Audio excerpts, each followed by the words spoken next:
Hey, what's up, everybody? It's Charleston, and welcome you guys to another episode of the Dreamerspro Show, where we cover everything from sports, hot topics, classic debates, entertainment, and where we give you guys a fresh perspective on things and how we see them. We all know who Gary Payton is, right? He's one of the top 75 NBA players of all time, and when he was in his prime, Gary Payton was a flat-out stud. For those of you who may be unaware of just how good of a basketball player Gary Payton was, take a listen to this. During the course of his career, he won an NBA championship in 2006, I believe, with the Miami Heat. He made 9 All-Star teams. He made, 9 All-NBA teams, 2 first, 5 second, and 2 third NBA teams. He won a Defensive Player of the Year in 1996.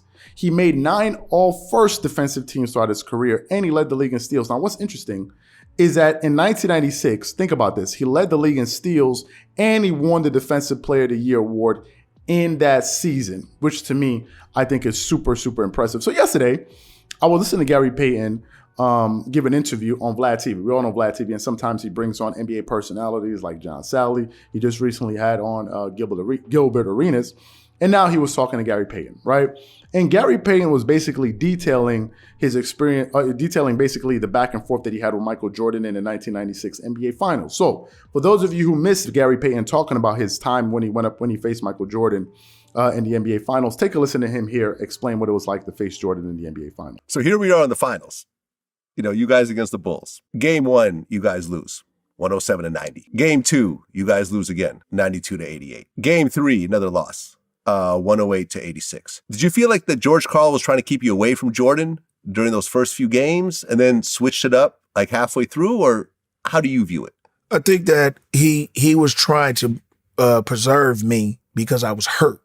I had a torn calf during the thing. I tore my calf against Utah in the Western Conference Finals. Right. So it was one of them things, and then when Game 4 came, we were down 0-3. I was like, yo, look, just let me guard him.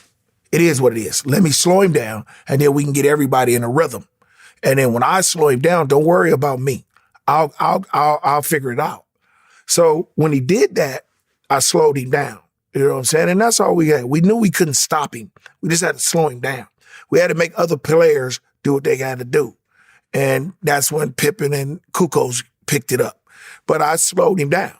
And we won the next 2 games. Right. You won Game 4 and Game 5. Yeah. And, I mean, during that time, Jordan had his lowest output in a finals game, 23 points, mostly because of you.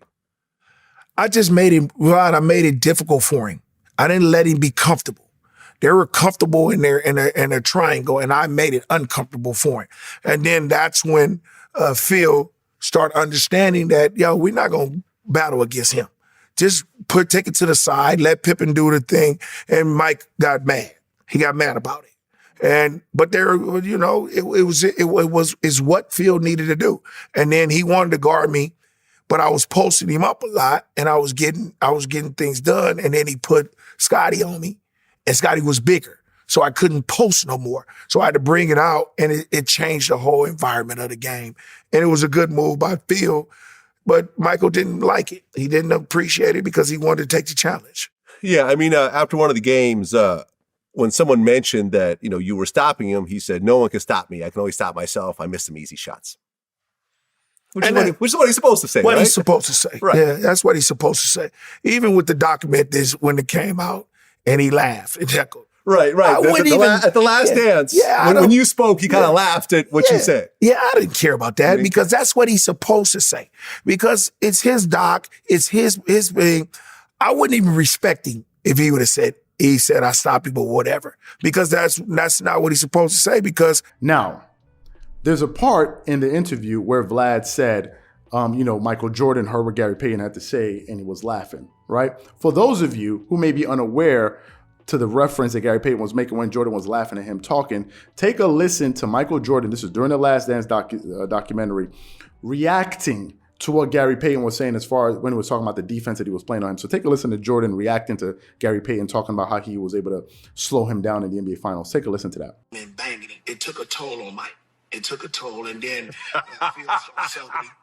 resting him a little bit, and then the series changed. And I wish I could have did it earlier. I don't know if the outcome would have been different, but it was a difference and beating him down a little bit. The glove. I had no problem with the glove. I had no problem with Gary Payton. So after listening to that, I actually went back and I did some research. And what I was trying to understand was what were exactly Jordan's stats during Game 4 and Game 5? Because if you remember, Gary Payton said the series started to turn in Game 4 because the Chicago Bulls were up on the Supersonics 3-0, and that's when they started. Winning games. So I looked at Game 4 stats, and of course the Chicago Bulls lost that game 86-107. So the Chicago Bulls lost the game by 21 points. And I went to go look at Michael Jordan's stats, and in that game, he scored 23 points. He had 4 turnovers, 2 assists, only three rebounds. He shot 84.6% from the free throw line. He did get to the free throw line 13 times. He made 11 out of 13. He was 0 of 2 from 3, and he shot 31% in that game. In Game 5, the second game that they lost, Jordan scored 26 points. So he scored a little bit more. His turnovers were down to 2 turnovers. He had 4 rebounds, 1 assist, 1 steal. He shot, 80% from the free throw line, going 4 or 5. And he shot 50% from the field. But Gary Payton, to this day, says that he was the reason that he was able to slow Michael Jordan down. Now, what I actually found out was this. After doing some research, it turns out that, and because remember, Michael Jordan said that Gary Payton had no effect on him whatsoever. And it turns out, according to what Michael Jordan said in the Last Dance documentary, the thing that was affecting his game had nothing to do with Gary Payton. And in fact, it had to do with the passing of his father. Some of you guys, but you're just making an excuse. No, Game 5 was on June 14th. On June 16th was Father's Day, which means that the NBA Finals were very close to the time when Michael Jordan's, it wasn't close when his dad passed, but it was a time when you think about your dad, right? Father's Day is usually when we think about our dads. Mother's Day is when we think about our moms, right? And I think that's what Jordan was alluding to when he said he had a lot on his mind, because if you watch the Last Dance documentary, Jordan's father used to show up to a lot of those important games. And it seemed like Jordan is one of these people that had these older male figures in his life that were really like his rock, which really centered him, especially emotionally, right? You look at the relationship that he had with a security guard, an older gentleman. That was someone that was really important to him, somebody that grounded him, helped center him. And of course, the relationship that he had with his dad. So when Jordan says, I had a lot going on in my mind, I think he was referring to the fact that his dad wasn't there and he was going to be in the NBA Finals during Father's Day, and his father wouldn't be around to see him win an NBA Finals. And I think they ended up closing out that series, if I'm not mistaken. They closed out that series in 6 games. So they actually won the finals on June 16th, which was Father's Day. So Jordan does have a point, right? Father's Day, NBA Finals, I can understand that. But for me, I just think it was just interesting or fascinating to get a peek behind the curtains to hear what it was like for these two NBA greats to face each other. And really, Gary Payton also said that, listen, of course he expected Jordan to say what he said. Otherwise, he wouldn't respect him. He's supposed to say that. He's Michael Jordan. And to me, I just thought, Gary Payton gave some great insight, and I enjoyed listening to it. So what I want to know from you guys is this. What do you think about what Gary Payton had to say about his time facing Michael Jordan in the NBA Finals? Do you think he affected him defensively, or do you think that it was something that Michael Jordan was going through on a personal level?